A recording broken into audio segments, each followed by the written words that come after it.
دیکھو میری زندگی کا سب سے بے بس لمحہ وہ تھا جب میرے دیور نے میرے ابو کو گالیاں نکالی اور بیٹے کو یہ نہیں کہہ رہی کہ شرم کرو، تم کس طرح کی زبان استعمال کر رہے ہو، الٹا مجھے کہہ رہی ہیں بیٹا جوان خون ہے نا، جوش میں آ جاتا ہے۔ بیٹی کو ہر ایک بندہ کہتا ہے اس کی ماما کو ڈیورس ہوئی ہے، اس کی ماما اپنی امی ابو کے گھر رہ رہی ہے، اس کی ماما۔ لوگ یہ نہیں دیکھتے کہ ایک عورت اپنا گھر بنانے کے لیے کتنی تکلیف، کتنی اذیتیں، کتنا کچھ برداشت کرتی ہے۔ اگر دیکھتے ہیں تو صرف یہ کہ اس عورت کو طلاق ہوئی ہے۔ السلام علیکم مائی یوٹیوب فیملی، خوش آمدید کہتی ہوں آپ کو آج کی خوبصورت سے پیارے سے نئے ولاگ میں، اور دعا کرتی ہوں کہ آپ لوگ جہاں بھی ہوں گے خوش و خرم اپنی زندگی کو بہت اچھے طریقے سے انجوائے کر رہے ہوں گے۔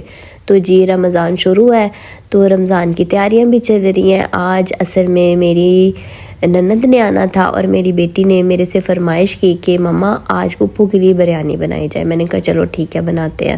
تو یہاں پہ میں بریانی بنا رہی تھی اور بریانی بناتے بناتے نا مجھے کچھ چیزیں ذہن میں آ رہی تھی۔ یہ سسرالی رشتے کتنے عجیب سے ہوتے ہیں نا، انسان کو کسی کام کا نہیں چھوڑتے، آپ کتنے بے بس ہو جاتے ہیں۔ اور مجھے لگتا ہے کہ زندگی کا نام ہی بے بسی ہے۔ جب آپ بے بس ہو جاتے ہیں نا تبھی آپ کا رابطہ اللہ سے جڑتا ہے، تبھی آپ اللہ تعالیٰ کے پاس ہو جاتے ہیں، اللہ پاک کے قریب ہو جاتے ہیں اور اللہ پاک کو شدت سے یاد کرتے ہیں۔ جب آپ کو کوئی اتنا زیادہ ڈیگریڈ کرتا ہے، آپ سسرال میں جاتے ہیں تو آپ کو لوگ اس طرح سے سمجھتے ہیں جیسے پتہ نہیں آپ کون سی مخلوق ہے، آپ کوئی نہ عجیب سی مخلوق ہے، ان کے لیول کی مخلوق نہیں ہے آپ۔ اور میں نے تو زندگی کو یہی سمجھا ہے کہ زندگی بہت عجیب ہے، زندگی کا نام ہی بے بسی ہے۔ جب تک آپ بے بس نہیں ہوتے آپ کا رابطہ اللہ تعالیٰ سے نہیں جڑتا، آپ اللہ تعالیٰ سے باتیں نہیں کر سکتے، اپنے دکھ اللہ تعالیٰ سے شیئر نہیں کرتے۔ ہاں ہم لوگوں کے سامنے تو بڑا روتے ہیں، فلاں مجھے یہ ہو گیا، فلاں مجھے وہ ہو گیا، لیکن فلاں نے کچھ نہیں کرنا ہوتا، الٹا فلاں نے مذاق بنانا ہوتا ہے ہمارا۔ لیکن اللہ پاک ہے نا، اللہ پاک آپ کی بے بسی کو کسی موڑ پہ لا کے آپ کو دکھاتا ہے کہ بندے تم نے صبر کیا تھا۔ دیکھو میری زندگی کا سب سے بے بس لمحہ وہ تھا جب میرے دیور نے میرے ابو کو گالیاں نکالی اور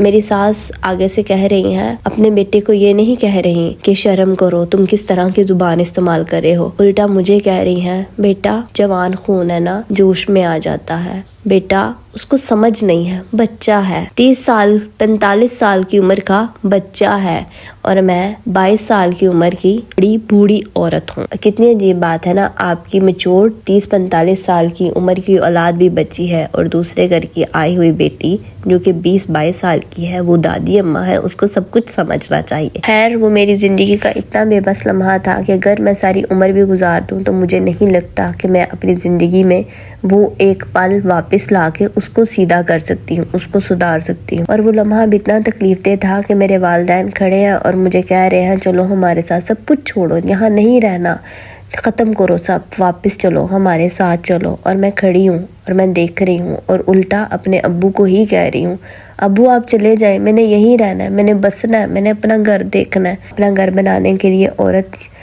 کس طرح کی قربانیاں دیتی ہیں، اپنے والدین کی تذلیل سنتی ہے، اپنے بہن بھائیوں کی تذلیل سنتی ہے، اپنی ذات تو رہتی ہی نہیں ہے۔ اور جب ان کو لگتا ہے کہ عورت اپنی عزت کے لیے کچھ نہیں بول رہی تو وہ الٹا اس کے گھر والوں کو باتیں کرنے لگ جاتے ہیں، اس کے والدین کو، اس کے بہن بھائیوں کو، کہ کسی موقع پر تم بولے گی۔ لیکن عورت اگر پھر بھی نہیں کچھ بولتی تو ان کو لگتا ہے اب ہم جو مرضی کریں، کچھ بھی کر لیں گے، اس نے کون سا جانا ہے۔ ہاں اگر میں چلی جاتی اپنے والدین کے ساتھ میری بیٹی کا مستقبل خراب ہو جاتا ہے۔ میری بیٹی کو ہر ایک بندہ کہتا ہے اس کی ماما کو ڈیورس ہوئی ہے، اس کی ماما اپنی امی ابو کے گھر رہ رہی ہے، اس کی ماما۔ لوگ یہ نہیں دیکھتے کہ ایک عورت اپنا گھر بنانے کے لیے کتنی تکلیف، کتنی اذیتیں، کتنا کچھ برداشت کرتی ہے۔ اگر دیکھتے ہیں تو صرف یہ کہ اس عورت کو طلاق ہوئی ہے، یہ کوئی نہیں کہتا کہ اس عورت نے کتنی تکلیف برداشت کی ہیں، یہ اس نے کیا کیا برداشت کیا ہے۔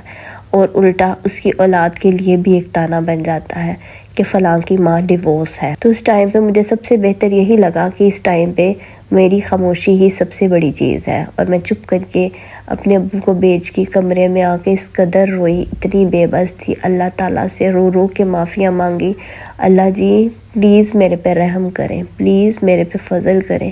اور اللہ تعالیٰ کی ذات بہت غفور و رحیم ہے۔ آپ بے بس ضرور ہیں لیکن آپ اللہ تعالیٰ سے جب بات کرتے ہیں تو اللہ تعالیٰ اس کا بہترین جواب دیتا ہے ہم انسانوں کو۔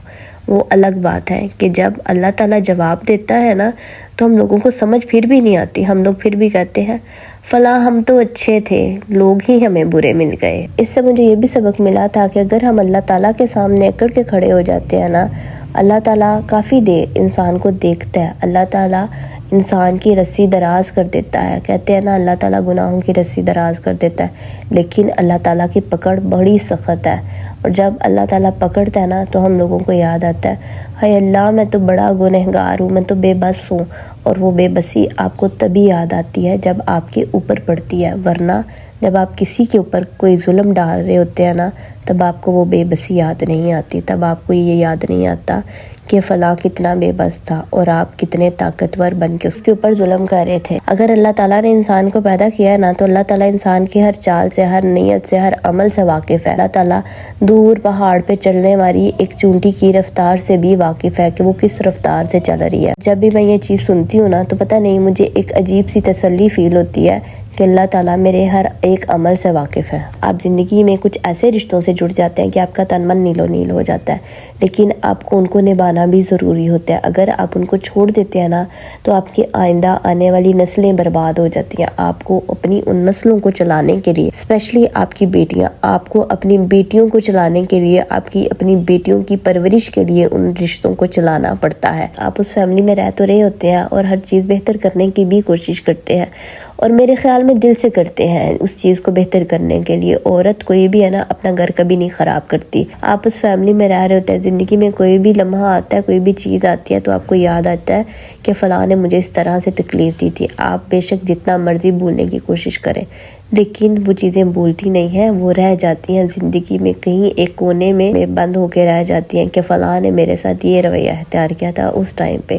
ہم جتنا مرضی ان چیزوں کو بھولنا چاہیں، وہ بھولتی نہیں ہے۔ اسی لیے کہتے ہیں جب بھی بولے سوچ سمجھ کے بولیں، ایسا کبھی نہ بولیں کہ اگلے کا دل پھٹ جائے، اگلے کی روح اندر تک زخمی ہو جائے، جس کی کوئی مرہم نہیں ہوتی، جس کی دوا نہیں ہوتی، اور وہ اگر دوا ہوتی ہے تو وہ صرف آپ کے اچھے الفاظ۔ اگر آپ کے پاس اچھے الفاظ نہیں ہے نا بولنے کے لیے، تو مجھے نہیں لگتا کہ وہاں پہ آپ کو بولنا چاہیے۔ خاموش رہ لیا کریں، کسی کی دل آزاری نہ کیا کریں، کسی کو تکلیف دکھ نہ پہنچایا کریں۔ اور اس طرح کی چیزیں جو عورتوں کے لیے، عورتوں کے گھر والوں کے لیے اتنی زیادہ تکلیف دہ ہوتی ہیں، خدا را اس طرح کے جملے نہ بولا کریں۔ دوسرے گھر سے آتی ہیں، اپنا گھر بار چھوڑ کے آتی ہیں، آپ کی نسلیں بناتی ہیں، اپنا آپ کے لیے وقف کر دیتی ہیں، آپ کی نسلوں کو سدھارنے کے لیے اپنا آپ وقف کر دیتی ہیں، لیکن پھر بھی آپ لوگ اس عورت کی قدر نہیں کرتے۔ کوئی بھی چیز ہوتی ہے، کوئی بھی بات ہوتی ہے، اور آپ کو یاد آ جاتا ہے کہ تم تو رہتی بیمار ہو، تم تو یہ ہو، تم تو وہ، تو اس سے بہتر نہیں کہ آپ لوگ بیمار نہیں ہوتے۔ آپ بھی تو بیمار ہوتے ہیں نا، سسرالی رشتے کیا کبھی بیمار نہیں ہوتے؟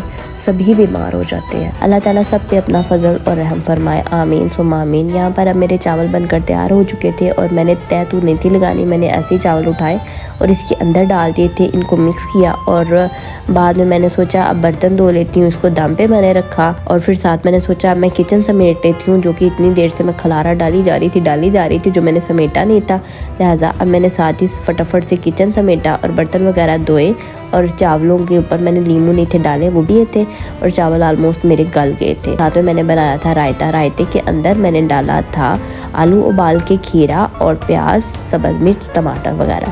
اور جی امید کرتی ہوں کہ آپ کو میرا آج کا یہ ولاگ پسند آیا ہوگا، تو پلیز چینل کو لائک، شیئر، سبسکرائب کرنا بالکل نہیں بھولیے گا۔ دعاؤں میں یاد رکھیے گا۔ فی امان اللہ۔